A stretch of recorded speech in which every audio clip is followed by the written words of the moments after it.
Sprinkles. दोस्तों अगर sprinkles की बात की जाए तो चाहे केक हो, डोनट हो या फिर आइसक्रीम, स्प्रिंकल्स के बगैर अधूरी होती है। ये कलरफुल टाइनी पीसेस ना सिर्फ देखने में बहुत ही अट्रैक्टिव लगते हैं बल्कि इनका टेस्ट भी बहुत ही यमी होता है। आपको जानकर हैरानगी होगी कि फैक्ट्री में इन स्प्रिंकल्स को बनाने का प्रोसेस इतना अमेजिंग होता है कि वर्कर एक बार में मिलियंस की तादाद में स्प्रिंकल्स बनाते हैं और ये बहुत ही सेटिस्फाइंग होता है।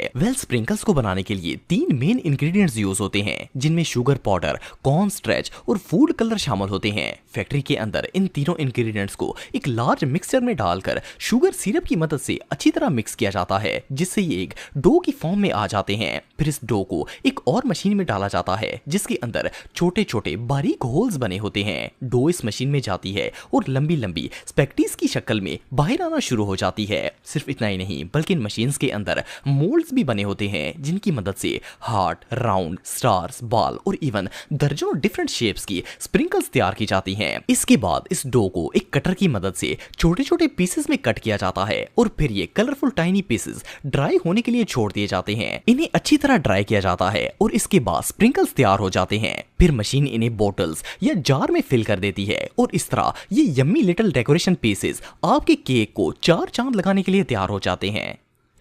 किटकैट। दोस्तों चॉकलेट्स की बात हो रही हो और किटकैट का नाम ना आए ये तो पॉसिबल नहीं है। ये चॉकलेट इतनी फेमस है कि दुनिया के 70 से ज्यादा कंट्रीज में इसकी फैक्ट्रीज मौजूद हैं और ये खाने में जितनी यमी है इसे बनाने का प्रोसीजर भी इतना ही अमेजिंग है। इसे बनाने के लिए सबसे पहले हाई क्वालिटी कोका बीन्स को फैक्ट्री में पहुंचाया जाता है और वहां एक बड़े मिक्सचर में Coca beans, sugar, milk powder को डालकर अच्छी तरह पकाते हैं। इन तीनों चीजों को अच्छी तरह पकाने के बाद एक सिल्की स्मूथ मिक्सचर रेडी हो जाता है और फिर इस मिक्सचर को ठंडा होने के लिए छोड़ देते हैं और दूसरी तरफ वेफर्स बनाने की तैयारी शुरू हो जाती है। इसके लिए फ्लोर, शुगर और फ्लेवर डालकर पहले डो तैयार की जाती है और फिर एक रोलिंग बेल्ट के जरिए इस डो की बारीक लेयर्स बनाकर इन्हें बेकिंग के लिए भेज देते हैं। जब ये बेक होकर बाहर निकलती हैं तो इनमें एक बहुत ही मजेदार क्रिस्पीपन